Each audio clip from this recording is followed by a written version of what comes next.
अब आइए next paragraph जिसका नाम है इंडेमनिफिकेशन असेट। सर क्या होता है?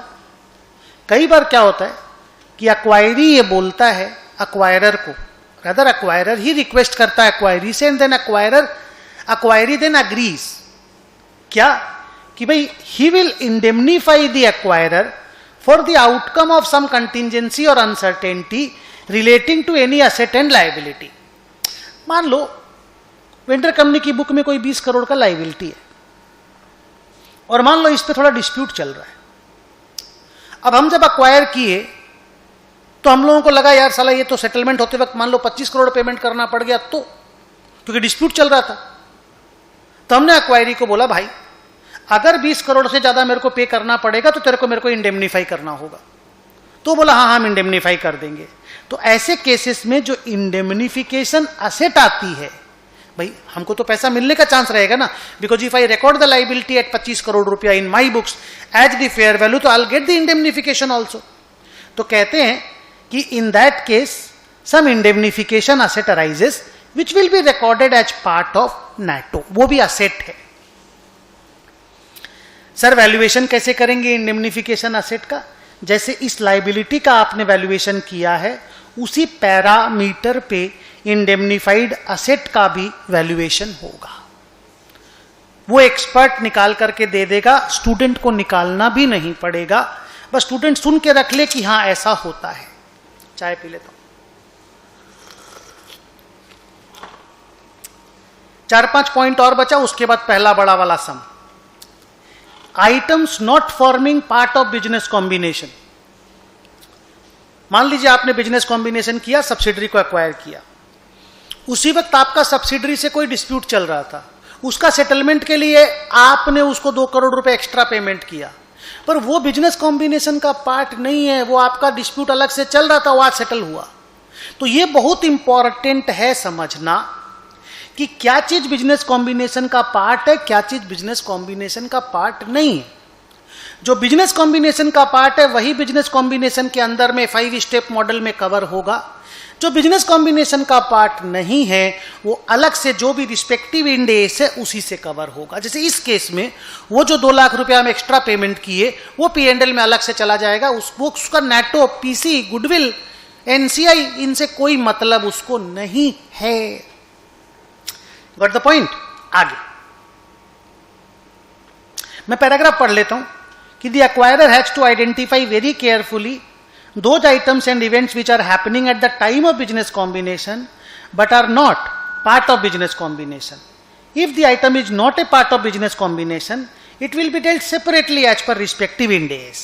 An example can be payment of an earlier disputed liability.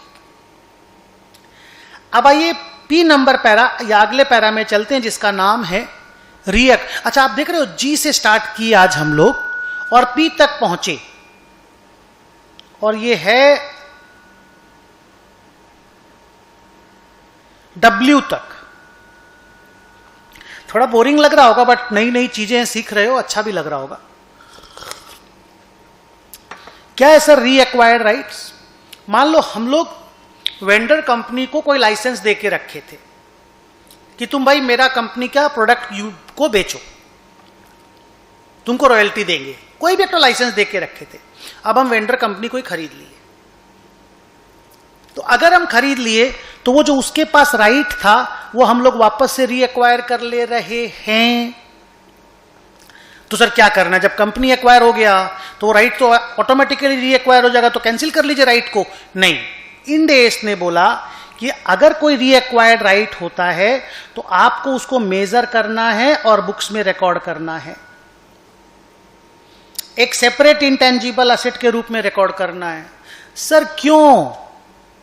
हमारा ही तो था, हम ही उसको दिए थे, अब हम कंपनी खरीद लिए तो कैंसिल करिए ना, हटाइए। नहीं, इंड एस ने बोला 103 ने कि if there is a reacquired right 1, it is to be recorded and measured as an intangible asset.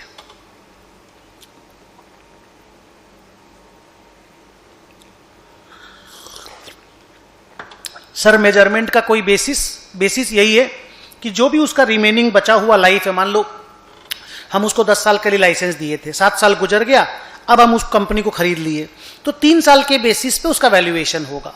For example, जब हम उसको दिए थे लाइसेंस तो 100 करोड़ रुपए उससे लिए थे, अब 3 साल बचा हुआ तो 30 करोड़ रुपए पे वैल्यूएशन हो जाएगा मान लो। अगला पॉइंट है, अगर वेंडर कंपनी के पास कोई इंटेंजिबल असेट है तो सर क्या करना है, फेयर वैल्यू निकलेगा, नेटो में ऐड होगा। Answer is yes, correct. लेकिन क्योंकि इंटेंजिबल असेट है तो थोड़ा प्रॉब्लम होता है आइडेंटिफाई करने में कि वो है कि नहीं है।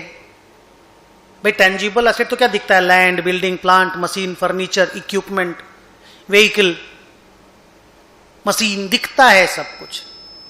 इंटेंजिबल असेट को ढूंढने में प्रॉब्लम होती है। तो इंड एस ने बोला इंटेंजिबल असेट को आइडेंटिफाई करने का 2 तरीका है, सेपरेबिलिटी क्राइटेरिया और कॉन्ट्रेक्चुअल लीगल क्राइटेरिया। ये इंड एस 38 में भी पढ़ाया गया है।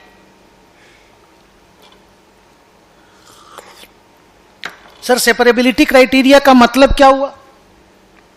सेपरेबिलिटी क्राइटेरिया का मतलब हुआ कि उस इंटेंजिबल असेट को अलग से सेपरेट करके बेचा जा सकता है। वो बिल्कुल अलग है, साफ है, अलग है, वो अलग से रेवेन्यू पैदा करके देता है। जैसे पेटेंट, बुक्स का कॉपीराइट, गुडविल से अलग होना मुन्ना और क्या। और कॉन्ट्रेक्चुअल लीगल क्राइटेरिया मतलब, मान लो आपके पास कोई लाइसेंस है किसी भी तरह का, सरकार ने आपको लाइसेंस दिया कि 5G लाइसेंस चलाओ, तो वो पूरा कॉन्ट्रेक्चुअल लीगल क्राइटेरिया, आप उस क्राइटेरिया के थ्रू से उस इंटेंजिबल असेट को आइडेंटिफाई कर सकते हो। सो कई बार प्रॉब्लम इसमें ज्यादा कुछ नहीं है सर, इंटेंजिबल असेट अगर वेंडर का है हम लोग लिखेंगे, फेयर वैल्यू पे लिखेंगे। प्रॉब्लम है आइडेंटिफिकेशन, ढूंढेंगे कैसे। तो ढूंढने का ये 2 तरीका है, दोनों में से जो भी तरीका से इंटेंजिबल असेट आइडेंटिफाइड हो जाता है कर लो, करके बुक्स में फेयर वैल्यू पे लिख दो, दैट्स इट।